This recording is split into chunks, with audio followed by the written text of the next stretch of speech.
बिस्मिल्लाहिर्रहमानिर्रहीम। या अय्युहल्लज़ीना आमनू कुतिबा अलैकुमुस्सियामु कमा कुतिबा अलल्लज़ीना मिन क़ब्लिकुम लअल्लकुम तत्तक़ून। क़ाल नबी सल्लल्लाहु अलैहि वसल्लम लिकुल्लि शैइन ज़कातुन व ज़कातुल जसदिस सौम औ कमा क़ाल सल्लल्लाहु अलैहि वसल्लम सदक़ल्लाहुल अज़ीम व सदक़ रसूलुहुन नबियुल करीम। इन्नल्लाह व मलाइकतहु युसल्लूना अलन नबी या अय्युहल्लज़ीना आमनू सल्लू अलैहि व सल्लिमू तस्लीमा। अल्लाहुम्मा सल्लि अला सय्यिदिना व मौलाना मुहम्मदिन मअदनिल जूद वल करम व आलिहि व सहबिहि व बारिक व सल्लिम। हम्द व सलात के बाद कुरान मजीद सूरह बकरा अल्लाह तबारक व तआला ने इरशाद फरमाया, या अय्युहल्लज़ीना आमनू कुतिबा अलैकुमुस्सियाम, ऐ ईमान वालों तुम पर रोज़े फ़र्ज़ किए गए, कमा कुतिबा अलल्लज़ीना मिन क़ब्लिकुम, उसी तरह जिस तरह तुमसे पहले लोगों पर फ़र्ज़ किए गए थे, लअल्लकुम तत्तकून, ताकि तुम परहेज़गार हो जाओ, मुत्तकी हो जाओ, अल्लाह से डरने वाले बन जाओ, गुनाहों से बचने वाले बन जाओ, अपनी ज़िंदगी को रब रसूल के अहकामात की रोशनी में गुजारने वाले बन जाओ। रोज़ा एक प्रैक्टिस है, एक मुजाहिदा है, एक जद्दोजहद है। जद्दोजहद किस चीज़ की? अल्लाह की रज़ा के मुताबिक अपने आप को ढालने की जद्दोजहद। सौम का लुग़वी माना होता है रुक जाना। हलाल रिज़्क़ सामने पड़ा है, हलाल मशरूब सामने पड़ा है, हलाल रिश्ता बीवी का मौजूद है, लेकिन इन सब चीज़ों से हालत रोज़ा में रुकना, अल्लाह की रज़ा के लिए रुकना, इसका नाम रोज़ा है। सौम का माना रुकने के हैं, परहेज करने के हैं, बचने के हैं। हर चीज़ मौजूद है लेकिन अल्लाह का हुक्म नहीं है तो लिहाजा खा नहीं सकते। तो रब फरमाते जब जायज़ चीज़ है तू मेरी मर्जी के बगैर मेरे हुक्म के नहीं खा सकता, तूने रुकना है, तो हराम कैसे खा लेता है? जायज़ चीज़ के लिए तुझे हुक्म है, मैं कहूँ तो खाएगा, मैं कहूँ तो नहीं खाएगा। मैंने हुक्म दे दिया, जायज़ है, रोटी है, खाना है, गोश्त है, तेरी फ्रिज में पड़ा सारा कुछ, तू बाइख्तियार है, मुंह में दांत भी हैं, हजम करने को हाजमा भी है, भूख की शिद्दत भी है, पर मेरी इजाजत के बगैर तू खा सकता। रोजा रख लिया, अब तुझे हुक्म नहीं कि तू खाए। जब जायज चीज मेरी मर्जी के बगैर नहीं खा सकता तो नाजायज कैसे खाएगा? मेरे नबी पाक अलैहिस्सलाम ने अपने खूबसूरत अल्फाज के अंदर इस मफहूम को बयान फरमाया। महबूब पाक सल्लल्लाहु अलैहि वसल्लम फरमाते, जिसने झूठ नहीं छोड़ा, गीबत नहीं छोड़ी, बुराई नहीं छोड़ी, अल्लाह को उसके भूखे प्यासे रहने की कोई जरूरत नहीं। वो काहे का रुका है? जब कोई काम तो उसने अल्लाह की रिदा वाला किया नहीं।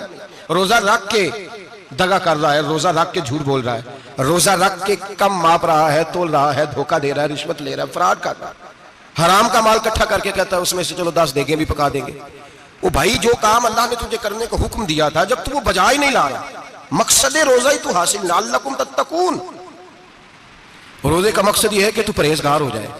मेरे नबी पाक अलैहिस्सलाम की बारगाह आली मर्तबत में 2 औरतें आई, ये चीजें खा लो। कहने लगी, महबूबा हमने रोजा रखा हुआ है। फरमाया, नहीं तुम्हारा तो रोजा नहीं है, हुजूर रखा हुआ है रोजा, सहरी से लेकर अब तक कुछ नहीं खाया, शाम तक भी नहीं खाएंगी।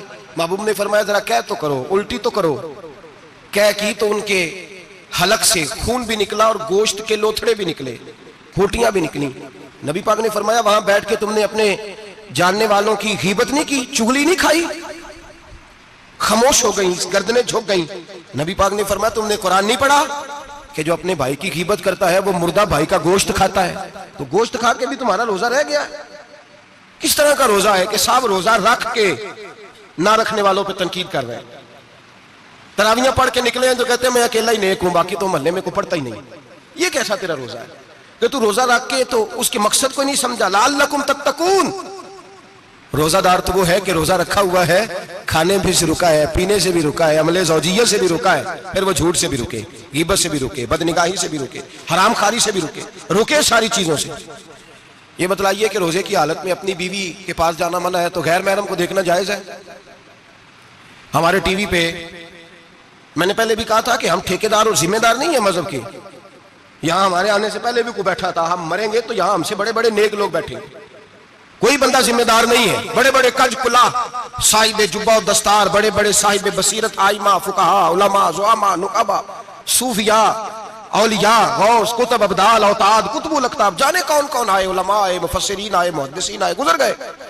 हम तो खाक नशीन लोग हैं, थोड़ा काम करने वाले, थोड़ी सलाहियत रखने वाले।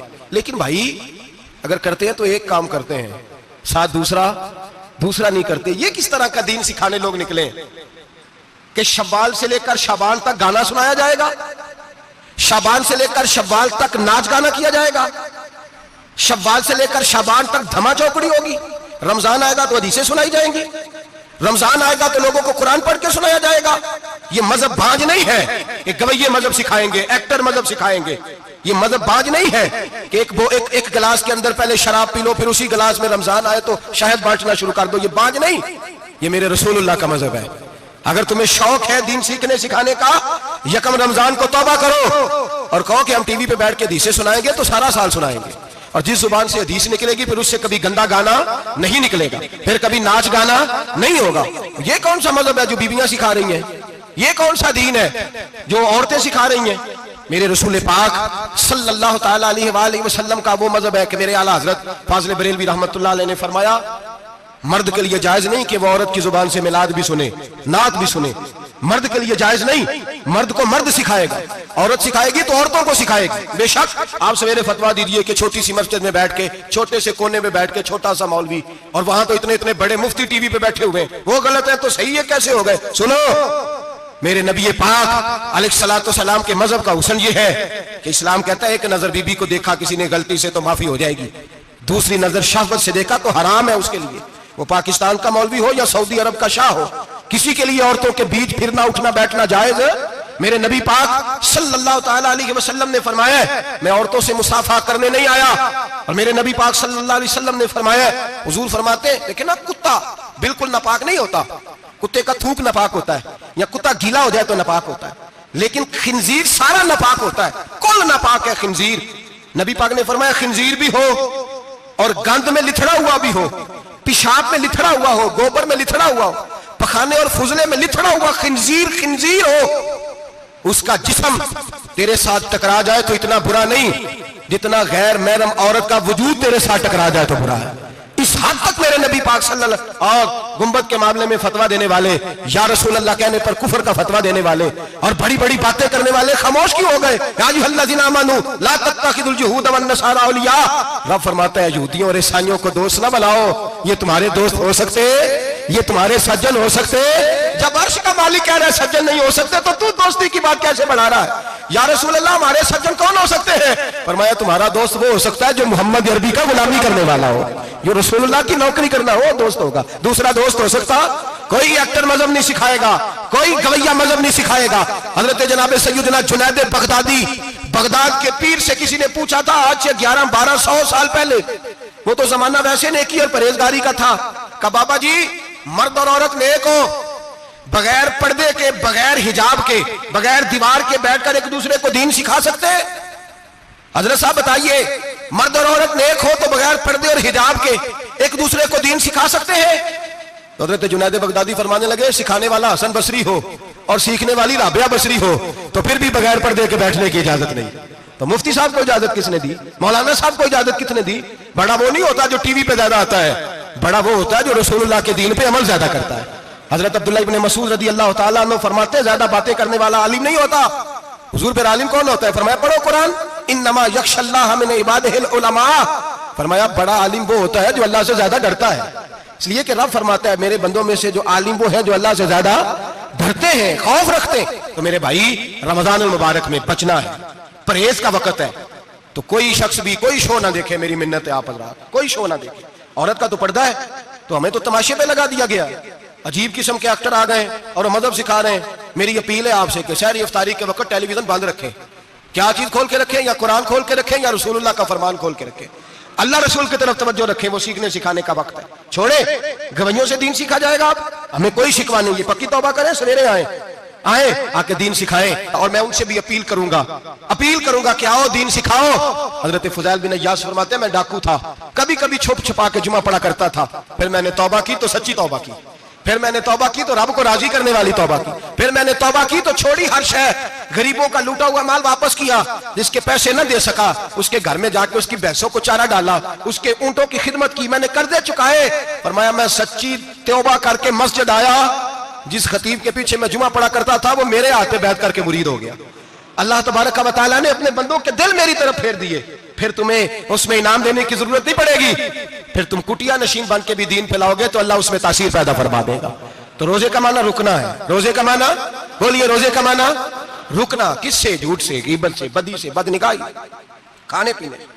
रोजा किस पे फर्ज है? अमीरों पे कि गरीबों पे? जी कहने ने मैं तो काम ही, मेरा तो काम ही मेहनत मजदूरी वाला, मैं कैसे रोजा रखूं? मैं तो दिहाड़ी लगाता हूं तो रोजा कैसे रखूं? मैंने नहीं किसी हदीस में पढ़ा कि रोजा वो रखे जो दफ्तर में बैठता है। सहाबा के जमाने में तो दफ्तर होते ही नहीं थे, किसी जगह नहीं लिखा हुआ रोजा वो रखेगा जो एसी में बैठता है। तब तो एसी थे ही नहीं। हजरत अबू बकर सिद्दीक रज़ी अल्लाह तआला अन्हु से लेकर जनाब बिलाल तक सारे अपने हाथ से काम करते, सारे अपने हाथ से काम करते, सारे। हजरत उमर फारूक रज़ी अल्लाह तआला अन्हु खलीफा वक्त होने के बावजूद माले गनीमत के ऊंट चढ़ने जाते थे तो चरागाह में छोड़ने में जाते थे, लेने भी आते थे वापस। सारे लोग अपने हाथों से मुशक्कत वाले काम करते। हजरत बिलाल मजदूरी करते, सलमान फारसी मजदूरी करते, मिकदाद मजदूरी करते, सहाबा मजदूरियां करते, रोजे रखते। और रमजान के जाने का वक्त होता तो दर रसूल पे खड़े होकर अर्ज करते, महबूबा दिल नहीं भरा, दिल करता है कभी रब सारा साल ही रोजे अता करे, सारा साल रमजान दे तो हम सारा साल रोजे रखने को तैयार है। जज्बा था, ताकत थी, हिम्मत थी। आज नौजवान लड़का है, कहता है मुझसे भूख बर्दाश्त नहीं होती। मेरे भाई, रब बीमारी ला देना, अल्लाह से दुआ मांगे, अल्लाह शिफाए अता फरमाए, और दुआ करें अल्लाह आजमाए से महफूज फरमाए। आप यकीन करें, मैंने लोगों को देखा है, हलक से कतरा नहीं उतरता, खुराक की नाली लगी हुई है, आला गिज़ाएं पकी हुई पड़ी है। अर्श का मालिक कहता है मैं तेरे हलक से गुजरने नहीं दूंगा, कानून बन गया। मैंने देखा है ड्रिप पे लोग जिंदा है, बोतल लगी हुई है, ग्लूकोज की, गुजारा चल रहा, आला गिज़ाएं पड़ी है, लाखों रुपया तिजोरी में पड़ा है। मालिक कहता है तू नहीं खा सकता, तो वो खाने नहीं देता, नहीं खाने देता। एक शख्स यूरोप के इलाके का, मैं किसी कालम नवीस का पढ़ रहा था, वो कहता मेरी खरबों में जायदाद है, लेकिन मेरे मैदे में ऐसी तकलीफ है कि मैं आटे को छान कर जो ऊपर से बूरा निकलता है सिर्फ वो खा सकता हूं, उसके अलावा मैं कायनात की कोई नेमत खा नहीं सकता। और मेरे भाई, वो जब चाहे तो बड़े बड़े खाने खाने से तुझे रोक दे, तेरे दांत चबाने के काबिल ना रहे, जुबान निगलने के काबिल ना रहे, मैदा तेरा हजम करने के काबिल ना रहे, वो जब चाहे तो जो मर्जी कर ले। वो कहता चल तू मेरी मर्जी पे चलना, एक महीना मेरे कहने पे ना खा, एक महीना मेरे कहने पे ना खा, तो या अल्लाह तू क्या करेगा? फरमाया सौम तसहु। मेरे नबी पाक ने फरमाया तुम रोजे रखो, अल्लाह तुम्हें सेहत अता फरमा देगा, अल्लाह तंदुरुस्तियां दे देगा, शिफाएं दे देगा। तुम रोजे रखो, अल्लाह तुम्हें, सुभान अल्लाह, अल्लाह तुम्हें, अल्लाह ताकत देता है, हिम्मत देता है, अल्लाह हिम्मत देता है।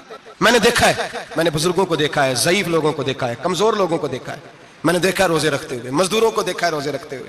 मैं अपने अब्बा जी को कहता, अब्बा जी इतनी सख्त गर्मी और मजदूरी आप करते और मजदूरी के आलम में रोजा रखते, तो कहते पुत्र रोजा की आंदा है, रोजा कदों को जाता है, रोजा अपनी जगह ते, मजदूरी अपनी जगह होते। और कई दफा मैंने फरमान लगे, मैंने यार समझ कोई नहीं लगती, पता नहीं रोजे चला ताकत कितों दे छड़ता है, नहीं ज्यादा काम भी ज्यादा करीदा है, रोजा भी भाई सौम तसहु। मेरे मुस्तफा ने फरमाया तो रोजा रख, अल्लाह तुझे सेहत अता फरमा देगा।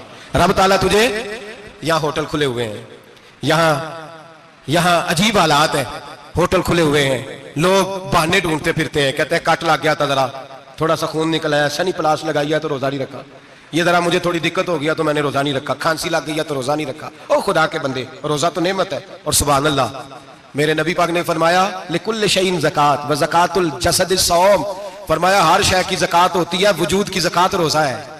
रोजे रखो, जिस्म की ज़कात निकल जाएगी। फाका करना भी मेरे नबी पाक की सुन्नत है, मिसवाक करना भी सुन्नत है, और फाका करना भी, मिसवाक वाली सुन्नत ज्यादा अपनाते हैं लोग, फाका करना भी नबी पाक की सुन्नत है। एक साहब मुझे कहने लगे जनाब बैठ के खाना हुजूर की सुन्नत है। मैंने कहा कभी कभी ना खाना भी नबी पाक की सुन्नत है, ना खाना भी हुजूर की सुन्नत है। और हमारे फुकाहा ने लिखा है जो रोटी ज्यादा खाता है उसमें दो बातें पैदा हो जाती हैं। क्या क्या?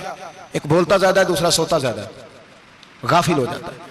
फका और हकीम अतिब्बा डॉक्टर कहते हैं कि पेट खाली रहे ना जिस आदमी का, उसका हाफजा मजबूत होता है, उसके ज़हन की गिरा खुलती है। ज्यादा खाने से तो खुमारी चढ़ती है, दिमाग ढूंढते फिरना रोटी किधर से आज अच्छी है, घर में नहीं पकी तो होटल चले जाना, खाने के सिवा और काम ही कोई नहीं। और साहब मेरे नबी पाक अलैहिस्सलाम ने फरमाया काफर 7 आंतों से खाता है, 7 आंतों से। और फरमाया मेरा मोमिन 1 आंत से खाता है, उसके वजूद में खाने वाली 1 आंत है, काफर 7 आंतों से खाता है। फाका कशी से नूरानियत पैदा होता है, कम खाना।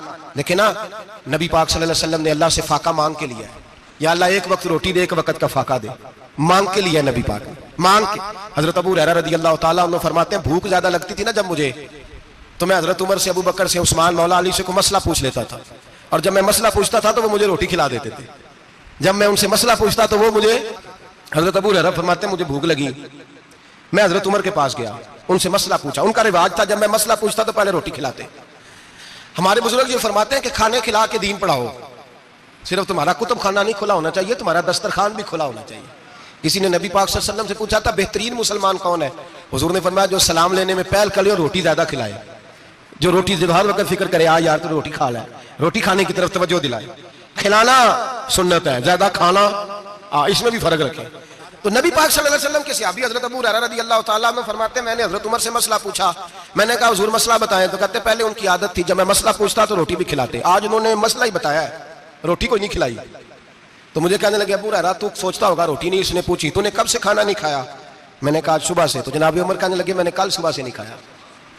चल अबू बकर सिद्दीक के घर मसला पूछते हैं। कहते जनाब सिद्दीक अकबर के दरवाजे पे गए, जाकर के उनसे मसला पूछा। उनकी भी आदत थी जब कोई मसला पूछने जाते तो दस्तरखान बिछा लेते, कहते आओ रोटी भी खिलाता हूँ मसले भी बताता हूँ। कहते हैं गए तो उन्होंने भी मसला बताया, रोटी कोई ना पूछी। तो कहने लगे उमर अबू हुरैरा तुम लोगों ने कल परसों से नहीं ना खाया होगा। और अबू बकर को 4 दिन गुजर गए हैं, थोड़ा सा दूध मिला है या खजूर मिली है, रोटी कोई नहीं मिली। चलो दरे रसूल पे चलते, आओ हुजूर की बारगाह। कहते हैं नबी पाक की बारगाह में आए, हुजूर ने चेहरे देखे, करीम से मसला नहीं पूछना पड़ा। मेरे मुस्तफा करीम ने फरमाया भूख लगी हुई है तुम तीनों को? 3-4 दिन हो गए। अल्लाह के रसूल ने फरमाया मुझे पूरा हफ्ता हो गया है। सबब कुछ और है जिसको तो खुद समझता है। जवाल बंदा ए मोमिन का बेजरी से नहीं, भूख नुकसान का वजह नहीं बनी, वजह कोई और बनी है। रिश्वतें जो बाजार गर्म हुए हैं लूट मार के, ये रोटी के लिए नहीं, ये ज्यादा खाने के लिए, ये बैंक बैलेंस के लिए गर्म है। ये लूट मार का मकसद कोठियां बनाना है, रोटी का तो रब करीम का वादा है। जो रोज रोता है शाम को कि मेरा कारोबार कोई नहीं, असल में कहता है बंगला कोई नहीं, असल में कहता है कार कोई नहीं, पजारों कोई नहीं, रोटी तो अल्लाह अता फरमाता है, उसका वादा है। फरमाया हुजूर ने 3 दिन बीत गए, चलो मेरा बेतकल्लफ सहाबी अबुल हसन अंसारी, वो बड़े नसीब वाले होते हैं जिनको मेरे नबी पाक खुद कहते थे कि तेरी फलानी जिम्मेदारी है। इस जमाने का तो किसी को कह दिया जाए तेरी जिम्मेदारी है तो कहता है ये तो फटीके डालने लग गया, यहां से तो छुट्टी कर देनी चाहिए। खुश होते थे सहाबा के हमारी जिम्मेदारी लगी। कहते हैं हजरत अबुल हसन अंसारी के घर गए, नबी पाक ने फरमाया भूख बड़ी लगी है खाना ला। कहते हैं हुजूर ने उसे कहा तो उस आदमी को तो वजद ही हो गया, उसने कहा मेरे इतने नसीब कि हुजूर का ये खाना खिला। आओ देखो दुनिया वालों, आज जो सबसे ज्यादा इज्जत वाला है वो मेरा मेहमान बना हुआ है। फरमाते हैं वो दौड़े गए, बकरी उठाई, जिबा की, बीवी को कहने लगे रोटी तैयार कर, उधर खजूरें तोड़ी, अंगूर तोड़े, कहने लगे हुजूर आप जब तक तनावुल करें तब तक खाना पक जाता है। हजरत उमर कहते हैं रोटी पक के आई, बड़ा प्यारा गोश्त, बड़ा अच्छा सालन, बड़ा खूबसूरत खुलूस वाला खाना। फरमाते हैं मैंने बड़ा ही खाया। नबी पाक ने ना एक रोटी ली और छोटी चपाती, थोड़ा थोड़ा सालन कोनों से, और जब नबी पाक ने खा लिया तो हुजूर की आंखों में आंसू आए। हजरत अमर कहने लगे हुजूर रोए क्यों? तो नबी पाक ने फरमाया सोचता हूं 7 दिन के फाके के बाद खाया है, पर डरता हूं रब इसका हिसाब पूछेगा तो जवाब कैसे देना है, इसका हिसाब भी तो देना है ना जो खाया है। तो हजरत उमर फारूक के हाथ में कुछ चीज थी, जोर से जमीन पे मारी, का महबूबा 7 दिन के बाद भी रोटी खाए तो हिसाब देना है।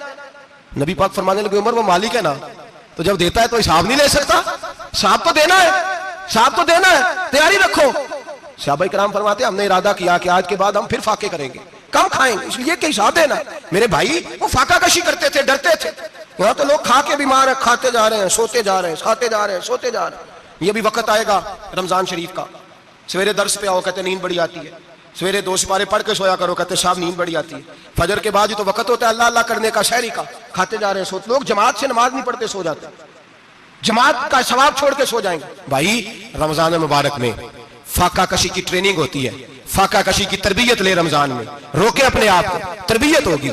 और हमारे सूफिया फरमाते हैं जो ज्यादा खाता है उसका नफ्स उसको ज्यादा पे माइल करता है, ख्वाहिशात नफ्स पैदा होती हैं। मेरे नबी पाक अलैहिस्सलाम ने जवानों को हुक्म दिया है, या माशरल शबाब, ओ जवानों, या रसूलल्लाह क्या हुक्म है? फरमाया या निकाह कर लो अगर ताकत है, नहीं ताकत तो रोजे रखो।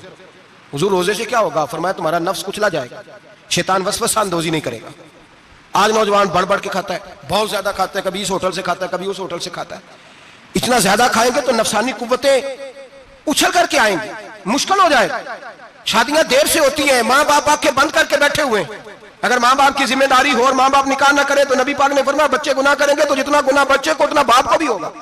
तो माँ बाप चुप है, दूसरा शादी मुश्किल बड़ी है, महंगी बड़ी, और तीसरा नहीं कर रहे कुछ लोग तो रोजे भी नहीं रख रहे। तो रमजान उनके लिए भी वक्त है, नफसानी कुव्वतें कुचली जाएंगी। खाना जितना कम खाया जाएगा उतना वजूद के अंदर नफसानी ख्वाहिशात कम पैदा होंगी। तो रमजान तो प्रैक्टिस है मुजाहिदे की, दीन की। और दूसरा मेरे हबीब पाक सल्लल्लाहु अलैहि वसल्लम ने फरमाया है, हुजूर फरमाते हैं कि रमजान और कुरान का आपस में रिश्ता है। कुरान पाक कितना पढ़ना चाहिए रोजाना? ज्यादा से अल्लाह जज़ा दे। उम्मीद है आप ज्यादा से ज्यादा ही पढ़ते होंगे। भाई सुने, हदीस मुबारक में नबी पाक ने फरमाया रमजान और कुरान दोनों मिल के ना, बड़ी प्यारी हदीस है, फरमाया दोनों मिल के अल्लाह की बारगाह में मेरी उम्मत की सिफारिश करेंगे। रमजान और अल्लाहु अकबर। किस तरह? नबी पाक फरमाते हैं रमजान कहेगा ए अल्लाह दिन के वक्त मैंने इसे तेरी रजा के लिए खाने पीने से बाज रखा, और कुरान कहेगा या अल्लाह रात को तेरी रजा के लिए खड़ा होकर ये कुरान सुनता था। रमजान और कुरान दोनों सिफारिश करेंगे।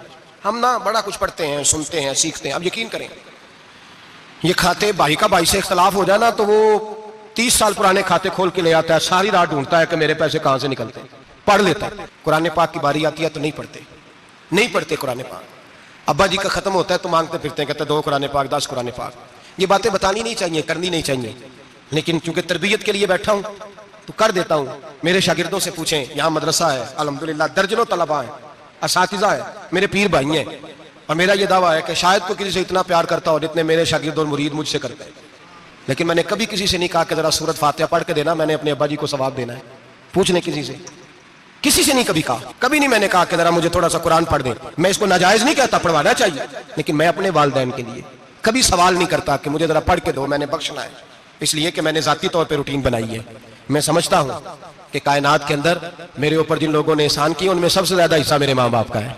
मैं समझता हूं इस बात, कितना नालायक हूं मैं कि मैं एक महीने में एक कुरान पाक भी पढ़ के उनकी रूह को एहसान नहीं कर सकता।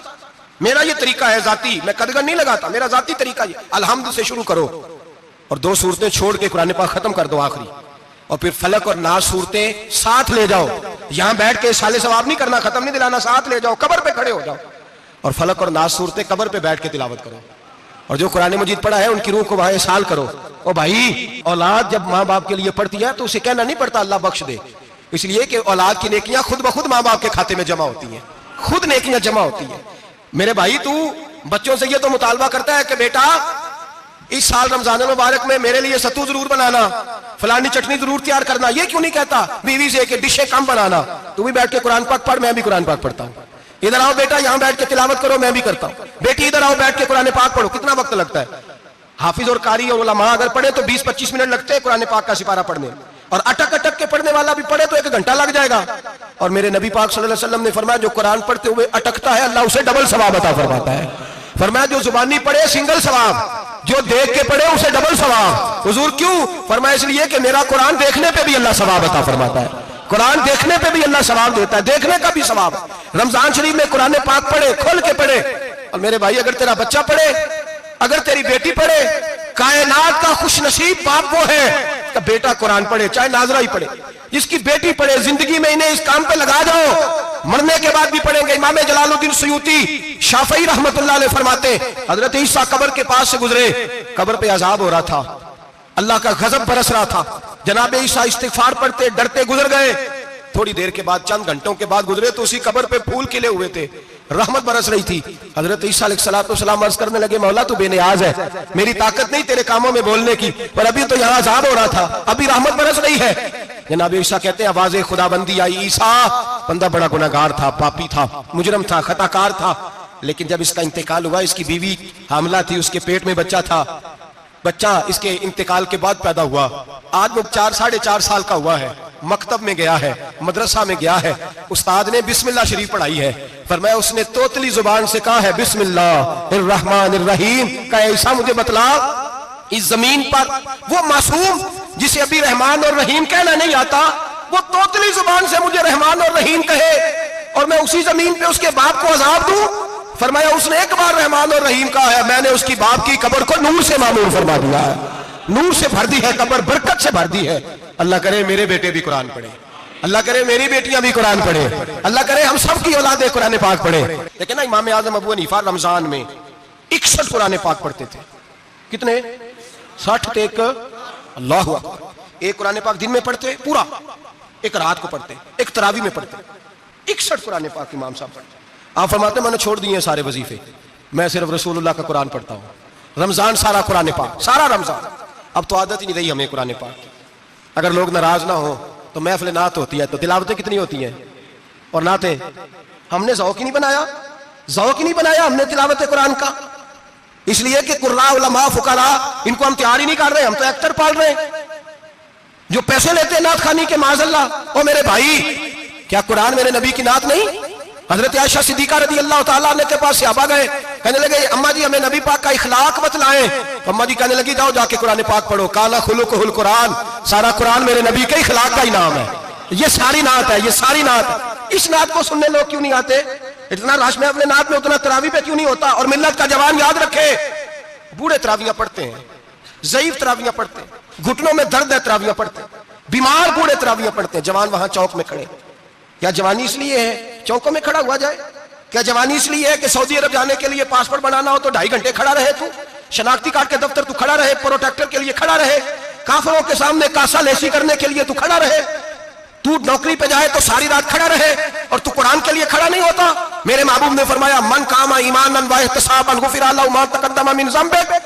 फरमाया जो रमजान मुबारक में अल्लाह की रिजा के लिए गुनाहों की माफी के इरादे से कयाम करेगा, रातों को इबादत करेगा, अल्लाह उसके पिछले सारे गुनाह माफ फरमा देगा।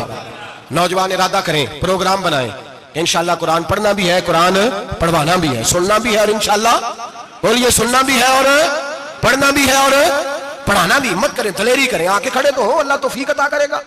पहली बात यह कि रोजा रखें, दूसरी बात यह कि कुरान पाक की तिलावत करें, और रोजा रखें तो रोजे के सारे हुस्न समेत उसे रखें। नबी पाक ने फरमाया रमजान गमखारी का महीना है, गमखारी करें। हमारे जमाने में 2 किस्म की तकलीफें हैं।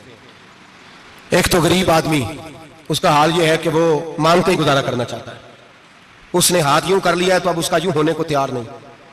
जरूरत अगर किसी आदमी को किसी दरवाजे पे ले जाती है तो बुरा नहीं, लेकिन सवाल का अपने ऊपर दरवाजा खोल लेना ये ठीक नहीं। फाका कशी पैदा करें, हौसला पैदा करें, थोड़े पे गुजारा करना सीखें। गरीबों को भी इजाजत नहीं कि वो निकल खड़े हों मैदान में मांगने के लिए। टोलियां निकलती हैं रमजान में, जत्थे निकलते हैं खैरात इकट्ठी करने वाले। बचें।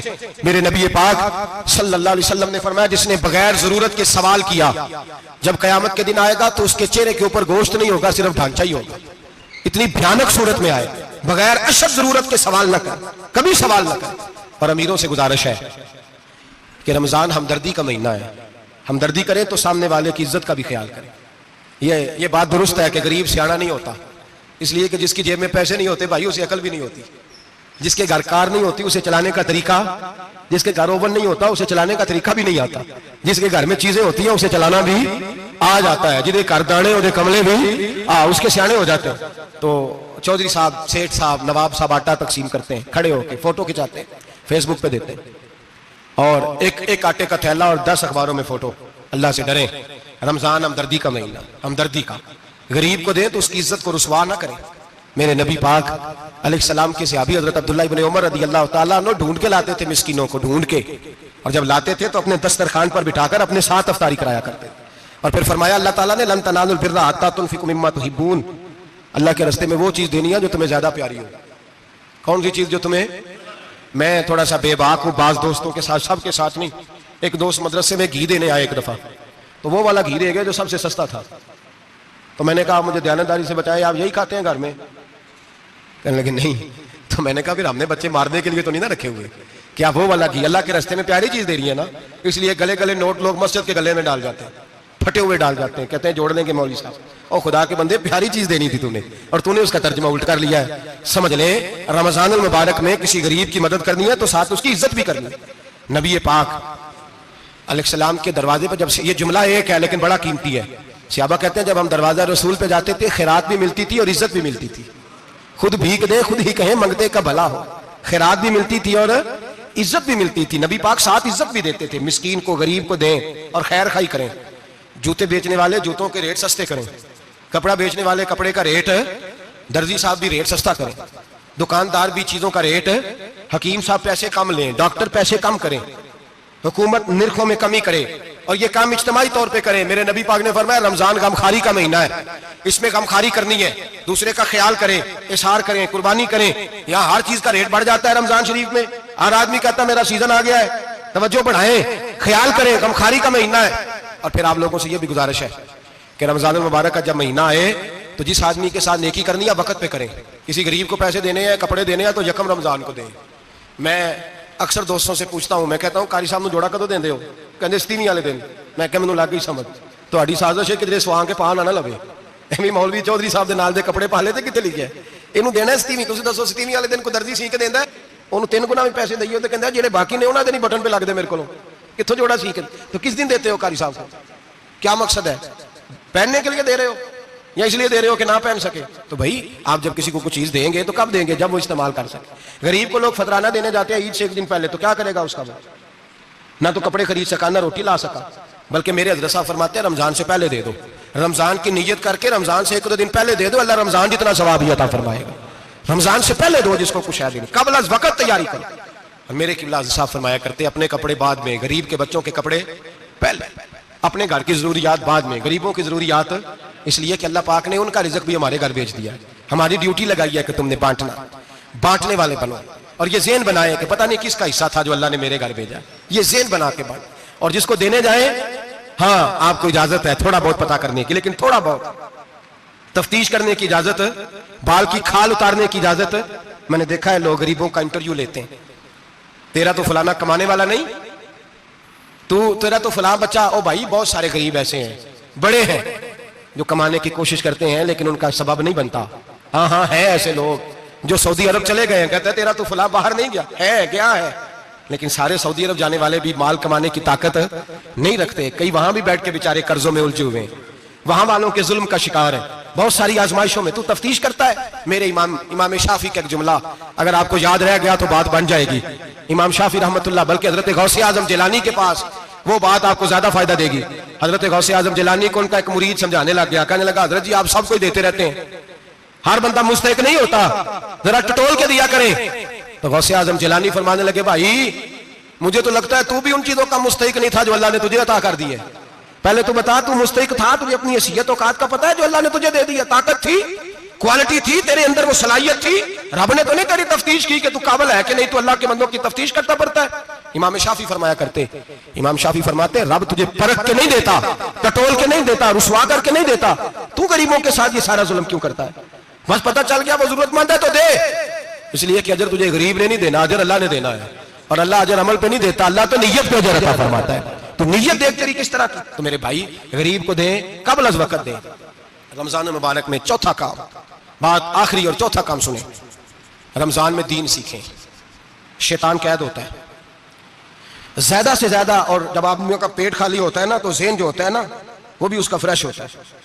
उसमें कोशिश करें दीन सीखने की। मेरे नबी करीम सल्लल्लाहु अलैहि वसल्लम ने इस दीन को इल्म का दीन करार दिया है, शऊर का दीन करार दिया है, फहम का दीन करार दिया। नबी पाक सल्लल्लाहु अलैहि वसल्लम ने फरमाया एक इबादत करने वाला इशा के बाद खड़ा हो और फजर तक नमाज पढ़ता रहे। एक आलिम दीन इशा पढ़ के सो जाए, उठ के फजर पढ़ ले, तो वो 70 इबादत करने वालों का दर्जा ज्यादा नहीं, आलिम का दर्जा फिर भी ज्यादा है, उस आलिम दीन का दर्जा ज्यादा है। इसलिए कि वो लोगों को आगाही देता है, शऊर बख्शता है। ये दीन जो है ये, और नबी पाक सल्लल्लाहु अलैहि वसल्लम ने फरमाया इबादत करने वाले पर आलिम का दर्जा उतना ही ज्यादा है जितना मेरा दर्जा अपने गुलामों पर ज्यादा है। आलिम को हुजूर ने इतना बड़ा मकाम दिया। दीन सीखें, शऊर हासिल करें, ये फकाहत का दीन है, शऊर हासिल करने का दीन है। और नबी पाक सल्लल्लाहु अलैहि वसल्लम ने फरमाया दीन की एक बात सीख लेना 1000 नफल पढ़ने से ज्यादा दर्जा रखती है। दीन की एक बात सीख लेना 1000 जनाजे में शिरकत से ज्यादा दर्जा रखती है। दीन की एक बात सीख लेना, मेरे नबी पाक सल्लल्लाहु ताला अलैहि वसल्लम इरशाद फरमाते 1000 मरीज की इयादत करने से ज्यादा दर्जा रखती है। फरमाया जिसने रात के एक लम्हे में दीन की एक बात सीखी, अल्लाह उसे सारी रात इबादत करने से ज्यादा सवाब अता फरमाएगा। मेरे अर्शा फरमाया करते जब सीखने वाले को ये सवाब मिलेगा तो बताइए सिखाने वाले को कितना सवाब मिले, उसे अल्लाह कितना दर्द। रमजान आ रहा है, शैतान कैद है, दीन फैलाने की कोशिश करें, जद्दोजहद करें। बड़ी नींद आती है फजर पढ़ के, लेकिन अगर किसी का इरादा बन जाए कि दीन सीखना भी है और दीन बच्चों को, तो फिर कोई नींद गलबा। एक मिसाल एक आलिम ने समझाई, कोई बुजुर्ग थे दरवेश आलिम, उनके पास एक औरत आई, कहने लगी मैं बच्चों को सवेरे बड़ा जगाती हूँ, बच्चे जागते नहीं नमाज के लिए। बड़ा अजीब जवाब दिया बुजुर्गों ने, दरवेश ने, आलिम ने। कहने लगे बीबी क्यों नहीं जागते, जगाया कर, बेदार किया कर, उठाया कर। कहने लगी बड़ी जद्दोजहद करती हूँ, उठते नहीं, बेदार नहीं होते। अल्लाह वाले थे ना। कहने लगे ये बता अगर उस कमरे में आग लग जाए तो फिर बच्चों को कैसे बेदार करेगी? आग से बचाने के लिए क्या करेगी? फिर तो बालों से पकड़ भी घसीटना पड़ा तो घसीट के कमरे से लाऊंगी, फिर तो चोटें लगती हैं तो लग जाए, फिर मैं परवाह नहीं करूंगी। आप फरमाने लगे यूं समझ ले जहन्नम की आग जल रही है, अगर तेरे बच्चे ने नमाज ना पढ़ी तो आग लग जाएगी, अगर इसने इबादत ना की तो उसे आग, अब जैसे भी तुझे उठाना पड़ता है उठा घसीट के बाहर ला, लेकिन उसकी नमाज कज़ा। नींद बड़ी आ रही है सवेरे, लेकिन अगर दीन ना सीखा तो मुश्किल हो जाएगी। जैसे भी अपने आप को जगाना चाहिए, हिम्मत करनी चाहिए, दलेरी करनी चाहिए। तो हमेशा मिदहत खैरुल अनाम में गुजरे, दुआ है ये उम्र दरूद और सलाम में गुजरे। आखिर दावा।